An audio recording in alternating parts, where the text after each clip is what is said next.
ನಾವು ಗಂಗಾವತಿಯಲ್ಲಿದ್ದೀವಿ.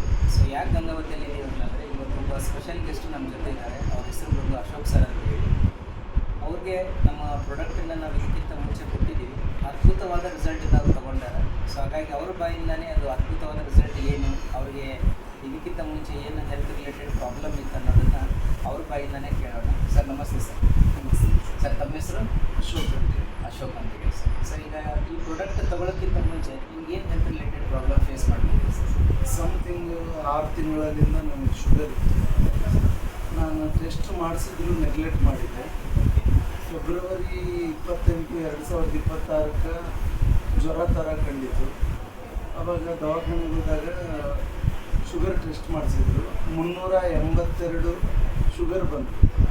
ಮರುದಿನ ಟೆಸ್ಟ್ ಮಾಡಿಸಿದ್ರೆ 3 ಮಂತ್ ಎವರೇಜು 8.13 ಬಂತು. ಅಂದರೆ ಡಯಾಬಿಟಿಸ್ ರೋಗಿ. ಆವಾಗ ನನಗೆ ಗುಳಿಗೆ ಕೊಟ್ಟರು, ಈ ಥರ ಗುಳಿಗೆ ಕಂಟಿನ್ಯೂ ತೊಗೋಬೇಕಂತೇಳಿ. ಯೂರಿನ್ ಪ್ರೋಟೀನ್ ಜಾಸ್ತಿ ಹೋಗ್ತಿತ್ತು. ಅದು ಗುಳಿಗೆ ಸುಮಾರು 19-20 ದಿನ ತೊಗೊಂಡ್ಮೇಲೆ ಮುಸ್ತಫಾ ಅವರು ಮತ್ತು ಸಿದ್ದರಾಮ್ ಗೌಳಿಯವರು, ದೊಡ್ಡಯ್ಯ ಸರ್ ಮೂವರು ಮನೆಗೆ ಬಂದಾಗ ಇದ್ರ ಬಗ್ಗೆ ತಿಳಿಸಿದ್ರು, ಪ್ರಾಡಕ್ಟ್ ಬಗ್ಗೆ ಈ ಥರ ಇದೆ ಅಂತೇಳಿ. ನಾನು ತೊಗೊಂಡು ಅದು ಬಳಸ್ತಾ 7ನೇ ದಿನಕ್ಕೆ ಗುಳಿಗೆ ನಾನೇ ಸೈಡಿಗಿಟ್ಟೆ, ಯಾವ ಡಾಕ್ಟ್ರಿಗೆ ಕೇಳಿಲ್ಲ. ಯಾಕಂದರೆ ಹೆಲ್ತ್ ಕ್ಲಿಯರ್ ಕಾಣಿತ್ತು. ಆ ನಂತರ 1.5 ತಿಂಗಳ ನಂತರ ಚೆಕ್ ಮಾಡಿಸಿದರೆ 109 ಬೆಳಿಗ್ಗೆ ಊಟ ಮುಂಚೆ, ಊಟ ನಂತರ 119 mg ಬಂತು ಶುಗರ್.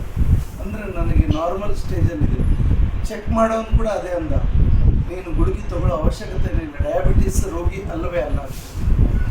ಈಗ ನಾರ್ಮಲ್ ಸ್ಟೇಜ್ ಒಳಗೆ ಇದೆ. ಈಗ ಯಾವುದೇ ಥರದ್ದು ಪ್ರಾಬ್ಲಮ್ ಇಲ್ಲ.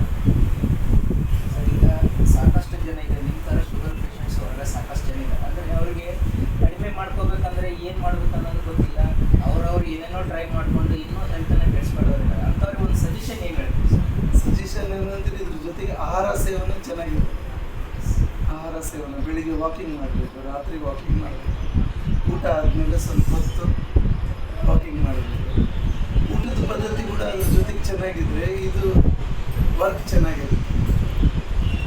ನೀರನ್ನು ಇದರಲ್ಲಿ ಕುಡಿತಾ ಇರುತ್ತೆ.